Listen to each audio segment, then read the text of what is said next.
You think driving for Uber is easy, right? Pick people up, drop them off, get paid. Simple.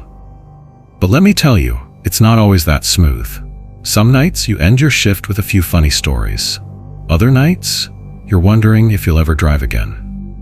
Let me start with one of the weirdest nights I've ever had. It was late, probably around 1 a.m., and I was driving in a quiet part of town. You know the type, barely any streetlights, houses spaced far apart, and that unsettling silence. I got a ping for a pickup. The location was listed as Elm Street, but when I arrived, there was no house, just a dirt road leading into some trees. I figured, okay, maybe they're walking out or something. I waited a couple of minutes, then texted, "Hey, I'm here." No response. I was just about to cancel when I saw a woman step out from the shadows. She was wearing this long white dress, like something out of a wedding photo from the 1800s. Her hair was messy, and her eyes, I don't even know how to describe them. They were empty, like she wasn't really looking at me but through me. She got in the back seat without saying a word. Normally I like to make small talk, but something about her told me to keep my mouth shut. As I started driving, I realized how cold it had gotten. I turned the heat up, but it didn't seem to help. I glanced at her in the rearview mirror. She was just sitting there, staring out the window. But here's the thing. Her reflection wasn't moving with the car. I swear to you, the world outside was zipping by, but her reflection stayed still, like a painting. Are you okay back there?" I finally asked. She turned to me, her face completely blank, and said, "He's watching you." My stomach dropped. "Who's watching me?" She didn't answer. She just kept staring at me, her eyes never blinking. I turned my focus back to the road, heart pounding. A few minutes later, we arrived at her destination, a cemetery. Before I could even say, "We're here," she was gone. Just gone. No sound, no door opening, nothing. I looked around, but there was no one in sight. I canceled the ride, turned off the app, and went straight home. That wasn't the only strange night I've had. Another time I picked up this guy outside a gas station. He looked normal enough, jeans, hoodie, carrying a backpack. But the second he got in, I felt off. He sat in the back, right in the middle, so I could see him perfectly in the mirror. He didn't say much at first, just gave me an address and stared out the window. About 5 minutes into the ride, he leaned forward and asked, "Do you believe in fate?" I guess," I said, trying to keep things light. He chuckled. "Good, because tonight's your lucky night." Okay, creepy. I decided to ignore him and focus on the road. But then he started humming. Not a song, just this low, steady hum. It was driving me nuts.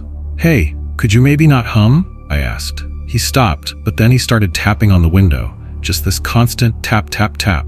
I glanced back. "Seriously, man, what's your deal?" He smiled at me in the mirror, and I swear his teeth looked sharper than they should have been. "Do you ever wonder," he said, "what it feels like to not exist?" I slammed on the brakes. "Get out," I said, trying to sound tough, but my voice cracked. He didn't move. He just stared at me, his smile growing wider. Then, without a word, he opened the door and stepped out into the middle of the road. I drove off so fast I'm pretty sure I broke a speed limit or two. When I got home, I checked the app to report him, but the trip wasn't there. It was like it never happened. Another time, I picked up this older guy. He was wearing a suit and carrying a briefcase. He seemed normal at first, polite and quiet. The ride was about 20 minutes, and everything was fine until we hit a red light. That's when he turned to me and said, "You know, I've been in this car before." "Oh, really?" I said. "Maybe you've taken another Uber like mine?" He shook his head. "No, it was this car. I remember the smell." Okay, weird, but I figured maybe he just had a good memory or something. As we kept driving, he started talking about things I hadn't told him. How long I'd been driving, the places I usually worked, even details about my personal life. "Have we met before?" I finally asked, my hands gripping the wheel. He smiled. "Not yet." When we got to his destination, he handed me a $20 bill. "Keep the change," he said, then added, "I'll see you soon." I didn't think much of it until a few days later when I got another request. Same name, same photo. But when I arrived, there was no one there. Just the $20 bill he'd given me, sitting on the passenger seat. And then there was the time I picked up a woman who wouldn't stop talking about numbers. She got in the car and immediately started rattling off random digits. 14, 82, 9, 36. At first, I thought she was on the phone, but nope. She was just staring out the window, muttering numbers under her breath. "Are those lottery numbers or something?" I joked, trying to lighten the mood. She turned to me, her face completely serious. "They're the number of people who've sat in this seat before me." I laughed nervously.